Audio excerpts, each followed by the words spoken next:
Alexandra Eala is seated 17th at the Cincinnati Open, 3 places above her own world ranking, and the free round that comes with it is the most dangerous thing in her draw. When the bracket went up, her name sat on a line with nothing beside it. This is the story of how that 17 was built out of 3 other players' injuries, and why the bye everyone is calling a reward is what most likely ends her week in round 2. In Toronto, her opening match sold out in 30 minutes, and she was moved off the 2,800-seat grandstand onto a center court holding 12,500. Tournament director Carl Hale said, "It's incredible. It's something we've never seen before this early in the tournament. They scheduled a first-round doubles match on center court, something the tournament director could not remember doing before because she was in it alongside Venus Williams. Nobody there had a template for this. So Toronto sold out around her. The seed in Cincinnati lands higher than her ranking, and the story writes itself. Reward, recognition, the tour finally catching up. Except that is not what a seed number is, and this is the part nobody bothered to print. Seeds are not assigned by world ranking, they are assigned by ranking among the players who actually entered this tournament. She is world number 20, she is seeded 17th here because 3 women ranked above her are not in the field.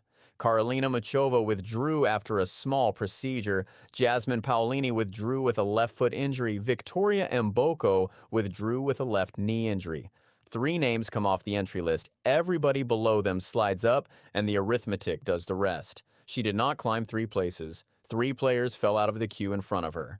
Andy Roddick had already measured the real gap out loud.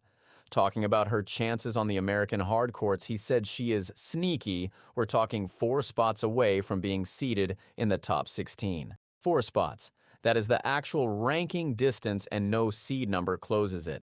Now the bye, and this is where it turns. Cincinnati runs a 96-player main draw with 32 seeds. In a draw that size, every seeded player skips the first round, all 32 of them. Whatever the bye is, it is not a distinction. It is the standard shape of the bracket. What it actually does is delete her warm-up. Think about what a first round is for. It is where you find out how fast the court is playing, how the balls move through the air after 2 days in Ohio humidity, how loud your own crowd gets when you are serving at deuce. It is the round every unseeded player uses to solve the building. She does not get it. Her opponent does. Look at who is coming. Her round 2 match comes out of Elena-Gabriela Ruse against Magda Linette. Whoever wins that walks on having already played a full competitive match on these courts in these conditions with these balls in front of this crowd. Both are veterans of this level. Neither will be confused by the building. One arrives tuned. Eala arrives cold off days of deliberate rest onto another stadium court that will be packed with her own crowd. And the rest was not optional. Look at what she has just come through, 8 matches, a title in Washington where she came from a set down to beat the world number 3, Jessica Pegula, 4-6, 6-4, 6-love, and became the first player from the Philippines to win a tour title. Then straight into Toronto. Then against Caty McNally, she rolled her ankle. She took a medical timeout at 3-2 in the second set and had it taped. Her words afterwards, "Yeah, I kind of rolled my ankle in that second set." She said the physio came on that it happened so fast she did not know what she had done and that luckily nothing was wrong. She still won 6-3, 5-7, 6-4. 2 days later, Belinda Bencic ended the 7-match winning streak 6-4, 6-love, and it looked like exactly what it was. A body that had run out. Asked what came next, she was not talking about tactics. "I definitely will take maybe 2 days off, a day or 2. She said she needed a haircut, that her nails had grown out, that she wanted a couple of days to get her mind off tennis. That is a player who knows the tank is empty. It is also a player who will not have hit a competitive ball in 5 days when she walks out for round 2. Then comes the part that turns a soft landing into a trap. Seeds 17 through 32 are drawn to meet seeds 1 through 16 in the 3rd round. That is not bad luck. That is the architecture of the bracket. Being seeded 17th rather than 33rd does not push the collision with the top of the draw further away. It puts it on the calendar. She is in the 3rd quarter alongside the 3rd seed, the 6th, the 9th, and the 15th. Her projected 3rd round is Amanda Anisimova, the world number 10. Behind that, Linda Noskova. Behind that in the quarterfinal, Jessica Pegula again, the player she beat in Washington, with every reason to have studied the tape. So read the two facts together. The bye takes away her tuning round. The seed ban she just earned schedules a top 16 player 2 matches later. She has to beat a match-sharp opponent cold, then beat a top 10 player just to reach the round everyone has already projected her into.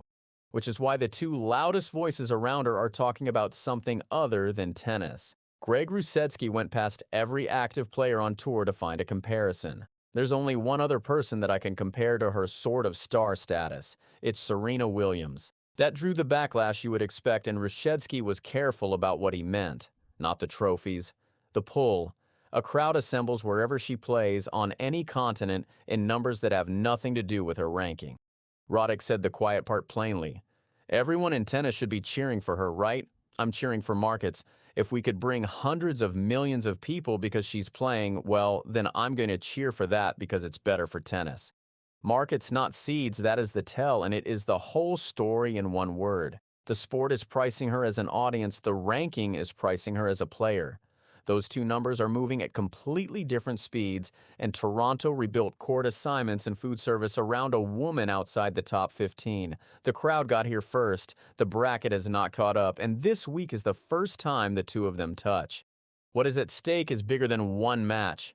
This is the last significant block of hardcourt evidence before the U.S. Open, so her seeding in New York is being decided in this fortnight. She has reached one semifinal at this level in Miami last year.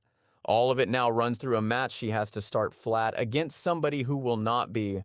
The ticket rush and the seed are one fact seen from two sides. The crowd arrived before the draw did. So watch round 2. Not the quarterfinal everybody's drawing up, not the bracket that ends with her name in the second week. Round 2 on Saturday against whoever survives, Ruse and Linette. If she starts slow, and cold starts are exactly how you start slow. The best seeding of her career finishes in the precise round the bye was supposed to protect her from. She was given a day off she did not choose in exchange for a warm-up she needed, and it was written down as a reward. The tour did not hand her a rest day, it handed her an earlier appointment.